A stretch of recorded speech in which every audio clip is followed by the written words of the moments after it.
అందరికీ నమస్కారం అండి. ఎస్పెషల్లీ మీడియా అండ్ ఇక్కడ ఉన్న స్టేజ్ కింద ఉన్న పెద్దవాళ్ళందరికీ కూడా అందరికీ నమస్కారం. నాకు మామూలుగానే మాట్లాడాలంటే భయం. బయటకు వచ్చినప్పుడు నేను వచ్చేటప్పుడు ఏదో ఒక 2-3 పాయింట్లు ప్రిపేర్ అయ్యా మాట్లాడదామని చెప్పి. నా ముందు ఇప్పుడు నాకు అర్థమైంది, ఎక్కడైనా ఫంక్షన్కి వెళ్తే మనం ఫస్టే మాట్లాడాలి, లాస్ట్ కాదు అని చెప్పి. నేను ప్రిపేర్ అయిన 2-3 పాయింట్లు నా ముందు మాట్లాడిన వాళ్ళందరూ మాట్లాడేశారు. వాళ్ళు మాట్లాడిన 10 పాయింట్లు ఆ పాయింట్లు వచ్చేసాయి. సో ఇప్పుడు నా దగ్గర మిగిలిన ఏం లేదు మాట్లాడడానికి, ఒక ధనరాజ్ అన్న గురించి తప్ప. So let me start with Dhanraj అన్న. మా జర్నీ అప్పుడు సీనియర్స్ అయ్యిండు కూడా మమ్మల్ని అందరినీ ఎంకరేజ్ చేస్తూ ఆన్ స్క్రీన్ కాదు, ఆఫ్ స్క్రీన్ ధనరాజ్ అన్న ఎలాంటి వ్యక్తి అంటే, ఏదన్నా ఒక టాలెంట్ ఎవరిలోనో ఒక మంచి పాజిటివ్ టాలెంట్ కనబడిందని అంటే వాళ్ళని తీసుకొచ్చి, అంటే వాళ్ళు కూడా అంత తిరగరు ఛాన్సెస్ కోసం, ఈయన వాళ్ళని అంత తిప్పుతాడు అన్నమాట. ఛాన్స్ వచ్చేదాకా తిప్పుతాడు అన్నమాట. తిప్పి కరెక్ట్, ఇతను దీనికి కరెక్ట్, ఇతను బాగా రాస్తాడు, లేదంటే ఇతను బాగా యాక్ట్ చేస్తాడు, ఇతను బాగా పాడుతాడు అని చెప్పనని. సో ఈ టైంలోని ఎవరి పనుల్లో వాళ్ళు బిజీగా ఉన్న టైంలోని ఒక మనిషి ఇంకోళ్ళకి అంత టైం కేటాయించి ఒకళ్ళు తీసుకెళ్ళి ఛాన్స్ ఇప్పించేలా చేయడం అంటే just not a normal thing. So thank you so much అన్న ఇన్ దాట్. అండ్ మేము ఎప్పుడన్నా ఇంట్లో కలిసినా, లేకపోతే ఎక్కడన్నా లంచ్ డిన్నర్ ఏదైనా పార్టీ ఎక్కడ కలిసినా సరే, ధనరాజ్ అన్న లేకపోతే ఆ పార్టీ ఫుల్ఫిల్ అవ్వదు. ఎందుకంటే టూ మచ్ ఆఫ్ ఫన్ ఉండాలి అని అంటే ధనరాజ్ అన్న ఉండాలి మా దీంట్లోని. అండ్ అపార్ట్ ఫ్రమ్ దట్ ఎప్పుడు కలిసినా లాస్ట్ 2 years నుంచి రామం రాఘవం గురించే మాట్లాడనమాట. పాటలు వచ్చినా సరే, క్లైమాక్స్ చూసాను అనమాట. Very very beautiful, very very fantastic. And it's an emotional ride. Climax చూసిన తర్వాత ఐ గాట్ అరే అన్న ఏంటన్నా ఇంత అద్భుతంగా చేసావు అని చెప్పనని అనుకున్నాను అనమాట.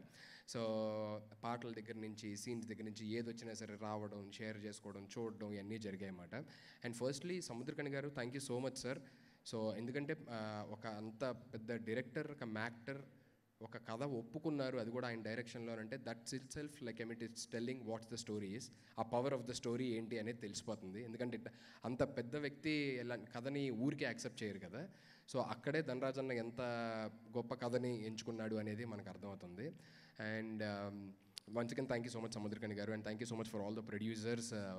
ధనరాజ్ అన్న ఇప్పటిదాకా ఒక మంచి యాక్టర్గా, ఒక కమీడియన్గా ఉన్నారు. సో ఇందాక నుంచి అందరూ చెప్తున్నట్టు ఒక మంచి డైరెక్టర్గా Feb 21 తర్వాత ఒక సక్సెస్ఫుల్ డైరెక్టర్గా ఉండాలని మనస్ఫూర్తిగా కోరుకుంటున్నాను. అండ్ దానికి ఆల్రెడీ పునాది మా వేణన్ వేశాడు.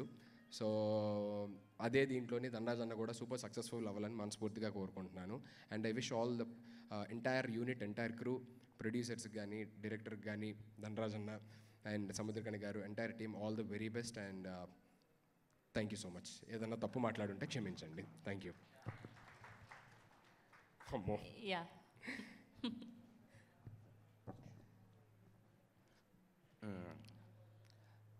సుధీర్ బాగాలేదు, డైరెక్ట్గా హాస్పిటల్ నుంచి నా కోసం వచ్చాడు. 3 రోజుల నుంచి రావడానికి అంటే మాట కూడా రావట్లేదు తనకి. అసలు ఇంకా ఆ పెయిన్లో ఉన్నాడు నాకు తెలుసు. డైరెక్ట్గా హాస్పిటల్ నుంచి, అది కూడా నేను 5:30కి వస్తున్నామంటే అన్న నేను రావాలా అన్నాడు. నీ ఇష్టం అన్న, నేను వస్తానన్నా అని వచ్చాడు. వాడికి అసలు ఓపిక లేదు నాకు తెలుసు. థ్యాంక్స్ రా, థ్యాంక్ యూ సో మచ్. ఎందుకన్నా నేను చెప్పలేను. Love you. యా అంటే మనస్ఫూర్తిగా ఉండాలి అన్న వ్యక్తుల్లో వీడొకడు. ఇంకా చాలామంది ఉన్నారు. ఇప్పుడు వీడు ఇక్కడ ఉన్నాడు కాబట్టి వీడు అనొచ్చా, నన్ను ఫ్యాన్స్ ఏమన్నారు. హ్యాపీగా మా ఇద్దరిది ఏంటంటే అండి, ఎక్కడికైనా బయటికి వెళ్ళినా, లేదంటే ఎక్కడైనా ఫారెన్ వెళ్ళినా సరే, నేను ఇంకెవరితోనే అంత జెల్ అవ్వను, ఈయన కూడా ఎవరితో అంత జెల్ అవ్వడు. మా ఇద్దరికి ఏంటో కుదిరిద్ది అన్ని విషయాల్లోని. జెల్ అవ్వడం, అది కూడా చాలా బాగా జెల్ అవుతాం. థ్యాంక్స్ రా. ఎందుకంటున్నానంటే నాకు తెలుసు వాడు అసలు చాలా మొహమాటస్తుడు. వాడి సినిమా ఫంక్షన్కి వెళ్ళడానికే 100 సార్లు ఆలోచిస్తూ ఉంటాడు. అలాంటిది హాస్పిటల్ నుంచి రావడం అనేది, నా కోసం రావడం, మా సినిమా కోసం రావడం అనేది నాకు చాలా ఆనందంగా ఉంది. ఇప్పుడు నేను ఎందుకు స్టేజ్ ఎక్కి ఈ విషయం చెప్తున్నా అంటే, ఇక్కడి నుంచి దిగి మళ్ళీ అందరూ అక్కడ కూర్చుంటారు కదా, వాడు వెళ్ళిపోతాడు. అందుకు తప్పుగా అనుకోవద్దు, తన హాస్పిటల్కి వెళ్ళాలి. అది చెప్తామని నా బాధ్యతగా వచ్చాను. Yeah okay, thank you so much everyone. Thank you so much అండి. కాదు